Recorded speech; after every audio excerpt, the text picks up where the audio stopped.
iyadoo ay xiliyadan dambe ay soo ifbaxayaan kooxo siyaabo kala duwan uga faa'iideysta aaladaha social mediaha ayaa qaarkood ka weecda wadadii saxda ahayd waxayna taa beddelkeeda diiradda saaray inay ceebeeyaan dadka lagu xadgudbo si kastaba ahaatee kuwa laga dubo muuqaalada qaldan ama dadka ay xurguftu ka dhaxayso sida isku dhacyada bulshada dhexdeeda ah fadlan muuqaalka noo sheergareeya si ay fariintayna u gaarto meelo dhaadheer naguna soo bir si ayd u heshid warbixinada aan soo bandhigno waxaa jira shakhsiyaad ku been abuurta dad ay dana gaar ah ka leeyihiin si ay dhaqaale uga sameeyaan waxaana garab ku siiyay shacabka Soomaaliyeed oo meelo fogfog gaarsiiya ficilada qaldan ee ay buunbuuniyaan wax magaratada seefaha ugu lisanaya social media dhexdiisa dulucdii ujeedka danta laga leeyahay maqaalkan ayaa ah in ummadda Soomaaliyeed ay si wadajir ah uga dheedhiyaan shakhsiyaadkan aan kor ku soo xusnay una report gareeyaan akoonada ay ku leeyihiin baraha bulshada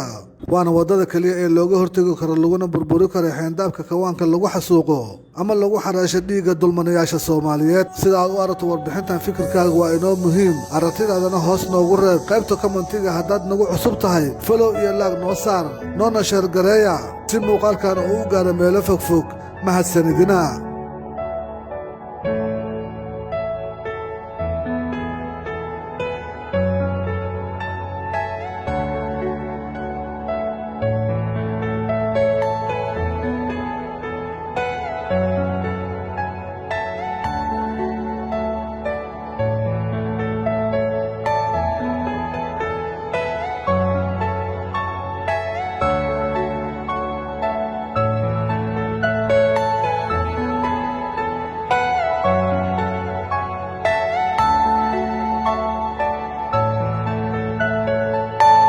Are you all my personal dreams?